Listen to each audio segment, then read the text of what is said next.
wabarakatuh. Halo Sobat Sastra, kenalin aku Nandarin Fitriana dari Prodi Sastra Indonesia. Di video ini aku akan mereview salah satu cerpen dari pengarang Indonesia yaitu Eka Kurniawan yang berjudul Perempuan Patah Hati yang Kembali Menemukan Cinta Melalui Mimpi. Tapi sebelum itu, simak cerpennya dulu yuk.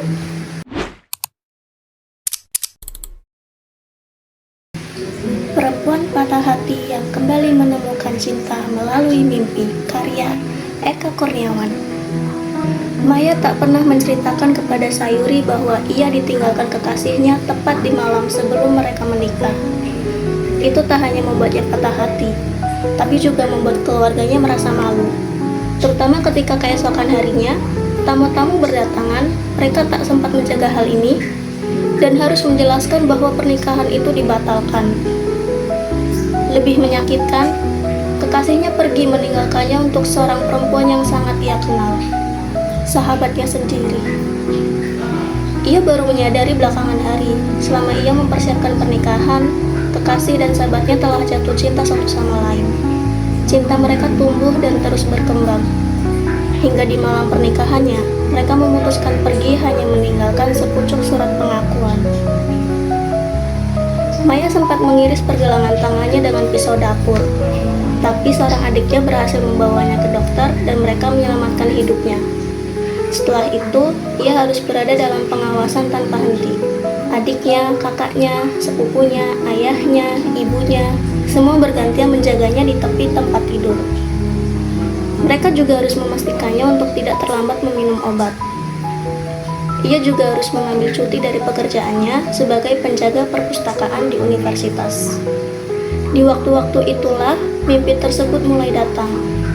Mimpi bahwa suatu hari ia akan memperoleh kekasih, tak hanya kekasih yang tampan dan mencintainya, tapi mimpi itu juga menjanjikan kehidupan yang bahagia untuk mereka berdua. Awalnya ia mengabaikan mimpi tersebut, menganggapnya sekadar reaksi obat semata, tapi malam berikutnya mimpi itu datang kembali, persis seperti mimpi sebelumnya. Dan malam ketiga, mimpi itu berulang, seperti rekaman video yang diputar kembali. Maya ingin menceritakan mimpinya kepada seseorang, mungkin kepada adiknya atau ibunya. Tapi melihat raut wajah mereka yang senantiasa cemas melihat ke arahnya, Maya mengurungkan niatnya. Ia yakin apa yang mereka pikirkan jika ia menceritakan mimpi tersebut. Akhirnya gadis ini memperoleh mimpi yang baik. Ia akan sembuh. Ia akan melupakan lelaki brengsek itu dan membangun kembali harapan bertemu lelaki lain. Ia tak menyukai hiburan basa-basi semacam itu. Maya lebih suka tak mendengar hiburan macam apapun. 1 minggu berlalu, 2 minggu berlalu, 1 bulan. Keadaannya tampak membaik. Dokter menyarankannya untuk mengurangi dosis obat-obatan dan orang-orang tak lagi selalu menjaganya siang dan malam tanpa henti. Tentu saja kadang ia mengingat insiden itu dan ia akan menangis. Kadang menjerit-jerit histeris membuat seisi rumah menjadi gaduh oleh kepanikan. Kemudian, ia akan meminum obat lagi dan tidur lelap seolah tak ada sesuatu yang terjadi. Meskipun tidak selalu datang setiap malam, mimpi itu terus muncul, selalu sama, bahkan makin hari makin jelas. Ia mulai merasa mimpi itu memang sejenis pesan, entah dari mana. Ia yakin tak akan ada yang mempercayainya jika ia menceritakan mimpi itu. Ia harus menjalaninya sendiri. Ia tak mungkin berkata kepada ibunya, "Aku perlu liburan, aku akan ke Pangandaran sendiri." Keluarga tak akan mengizinkannya. Ia harus pergi diam-diam, kabur dari rumah. Mimpi itu memberitahunya bahwa ia akan memperoleh seorang kekasih. Dalam mimpinya, si kekasih tinggal di kota kecil bernama Pangandaran. Setiap sore, lelaki akan menjadi kekasihnya sering berlari di sepanjang pantai ditemani seekor anjing kampung. Ia bisa melihat dadanya yang telanjang, gelap, dan basah oleh keringat, berkilauan memantulkan cahaya matahari. Setiap kali ia terbangun dari mimpi itu, ia selalu tersenyum. Jelas ia sudah jatuh cinta pada lelaki itu. Ia tak tahu siapa namanya, tapi pesan mimpi itu jelas. Ia harus menemui lelaki itu, dan lelaki itu cinta masa depannya.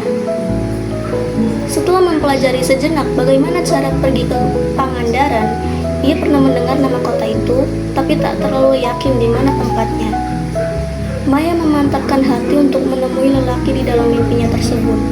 Di suatu sore, ketika keluarganya lengah, ia keluar rumah melalui jendela, menghentikan taksi di depan kompleks perumahan dan memintanya dibawa ke kampung rambutan. Ada bis malam yang akan membawanya langsung ke kota itu. Di sana ada banyak penginapan, ia bisa mengurus soal itu sesampainya di sana. Sepanjang jalan, sebenarnya ia mulai berpikir, gagasan mengikuti apa yang ada di dalam mimpinya merupakan kesintingan. Pernikahan yang batal itu benar-benar membuatku sinting, pikirnya. Ia kembali menangis. Jangan menangis, nak. Pangandaran tempat orang mencari cinta dan kebahagiaan, kata si kondektur tua, mencoba menghiburnya. Maya tak membalasnya, membayar ongkos bis dan menghapus air matanya dengan tisu. Semoga yang dikatakan kondektur itu benar, gumamnya. Ia memang sedang menuju kota itu untuk mencari cinta dan kebahagiaan. Mimpi itu mungkin bukan pertanda apapun. Mungkin lelaki yang berlari di pantai berteman anjing itu hanya hayalannya belaka. Sekali waktu ia mungkin pernah melihat adegan semacam itu di televisi atau bioskop. Dan meskipun ia belum pernah pergi ke kota itu, ia yakin seorang temannya pernah mengatakan nama kota tersebut di satu hari selepas satu liburan panjang, hingga nama itu menyelinap ke dalam mimpinya. Mimpi itu bisa jadi sekadar omong kosong, dan kota itu tak menawarkan harapan apapun. Tak ada cinta, tak ada kebahagiaan. Bagaimanapun, ia hanya bisa membuktikan keraguan-raguannya jika ia tiba di kota itu. Ia memejamkan mata dan tertidur di bawah dengung pendingin. Mimpi itu datang kembali. Kali ini di dalam mimpinya, ia melihat dirinya berjalan bergandengan tangan dengan lelaki itu di pantai. Anjing mereka mengikuti di belakang. Mimpinya seterang pemandangan di siang hari. Kota itu kecil saja, dengan dua pantai yang saling berhadapan, pantai barat dan pantai timur. Maya memutuskan untuk menginap di satu penginapan pantai timur yang lebih sepi. Dalam mimpinya, si lelaki berlari di pasir pantai barat. Tak masalah, kedua pantai hanya dipisahkan oleh jarak sekitar 100 meter. Di sore hari pertama, ia pergi ke pantai dan menunggu, memperhatikan setiap orang yang berlari-lari. Ada bocah-bocah yang bermain bola, ada remaja yang berenang, ada bule yang berlari. Tapi ia tak melihat lelaki di dalam mimpinya. Ia menunggu hingga matahari tergelincir ke balik laut. Lelaki itu tak juga muncul. Mungkin hari ini ia tak berlari, pikirnya. Hari kedua, ia pergi ke pantai lebih siang, berbekal makanan kecil dan air mineral. Hingga malam datang, lelaki itu tak juga muncul. Di hari ketiga, ia tak juga melihatnya. Maya merasa kunjungannya ke kota itu sia-sia belaka. Mimpi itu hanyalah mimpi biasa. Ia kembali ke penginapannya, mengunci dirinya di dalam kamar dan kembali teringat malam pernikahannya.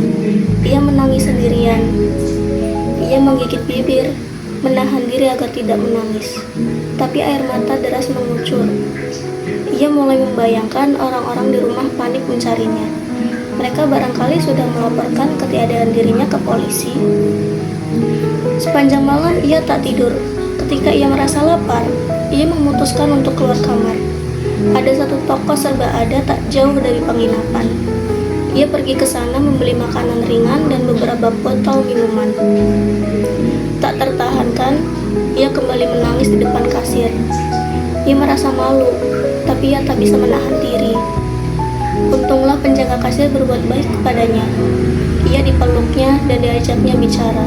Bahkan, perempuan itu menghiburnya dengan berbagai cerita yang membuatnya sedikit tersenyum. Ia memutuskan untuk berhenti mencari lelaki di dalam mimpinya. Ada sebuah hutan lindung tak jauh dari penginapan. Ia berpikir ia bisa menghilang selamanya ke sana. Tanpa terlihat penjaga hutan, hanya berbekal belanjaan dari toko serba ada, ia menyelinap pagar pembatas hutan. Selama 2 hari ia menjelajah hutan itu, berharap mati di sana.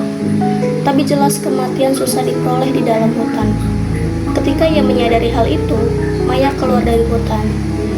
Saat itu lewat tengah malam, dan hanya cahaya bulan menjadi petunjuknya. Ia memutuskan untuk melakukan gagasan yang sempat muncul di malam sebelum menyelinap ke hutan. pergi ke ujung beton pemecah ombak dan menceburkan dirinya ke laut. Ia harus buru-buru sebab pagi sebentar lagi datang. Si gadis patah hati masih hidup. Mereka membebaskannya dari jaring ikan dan seorang penjaga pantai memberinya napas buatan. Mereka menjadikannya tontonan, saling berdesakan. Gadis itu tampak linglung, tatapannya kosong, hingga seorang perempuan tua menyeruak di antara orang-orang dan menyentuh tangannya. Ia bukan tontonan, aku akan mengurusnya. Perempuan tua itu bernama Sayuri. Semua orang di pantai mengenalnya. Ada yang bilang ia telah tinggal di pantai timur Pangandaran jauh sebelum kebanyakan orang yang berkeliaran di sana dilahirkan. Mereka menghormatinya sebab ia Panatua yang dipercaya untuk memberikan sesajen kepada penjaga laut yang sanggup membujuk ratu penjaga jika sedang marah. Mereka membiarkannya memapah gadis itu meninggalkan kerumunan ke arah rumah kecilnya. Seseorang membawakan pakaian gadis itu dari penginapan dan Sayuri mengganti pakaian basah si gadis. Selama 2 hari setelah itu, Maya masih tinggal di rumah Sayuri dan si perempuan tua mengurusnya dengan baik. Sekali waktu Sayuri berkata kepadanya, "Ratu Kidul tak menghendaki kamu mati, kamu harus hidup sampai tua." Maya tak mengatakan apapun. "Sebenarnya apa yang terjadi?" tanya Sayuri. Sebenarnya Maya tak ingin menceritakan apapun. Ia terlampau sedih dan putus asa. Ia tak tahu untuk apa lagi hidup di dunia. Tapi perempuan itu sangat baik kepadanya dan menceritakan sesuatu yang tak pernah diceritakan kepada orang lain. Barangkali merupakan hal baik terakhir yang bisa ia lakukan. Hari itu, akhirnya Maya menceritakan kenapa ia datang ke Pangandaran. Bahwa ia datang ke kota itu karena satu mimpi. Sayuri tiba-tiba tertawa, memperlihatkan gigi ompongnya dan bergumam, "Kalian memang tolol." "Kalian?" "Ya, kalian." Sayuri kemudian bercerita, ia punya seorang cucu lelaki bernama Rana. Rana punya kekasih dan hendak menikah. Tapi menjelang pernikahan, si gadis pergi dengan lelaki lain. Rana sangat putus asa dan pernah hendak menceburkan diri ke laut. Lalu suatu hari, ia datang menemui Sayuri dan bilang dirinya memperoleh mimpi. Dalam mimpinya, ada seorang gadis di Jakarta yang akan menjadi kekasihnya dan memberinya kebahagiaan. Seorang gadis yang setiap hari duduk di meja di antara rak-rak buku. "Kalian orang-orang tolol yang percaya pada mimpi." Ia pergi ke Jakarta seminggu yang lalu. Saat itu, pintu terbuka dan seekor anjing kampung masuk. Maya, untuk pertama kali, tersenyum lebar. Air matanya mengucur, bukan karena sedih, tapi karena bahagia. Ia yakin, ia tak mau pergi dari rumah itu. Ia telah menemukan lelaki itu, ia telah melihat anjing mereka. Gimana Sobat Sastra, cerpennya menarik gak sih? Yuk sekarang kita bahas.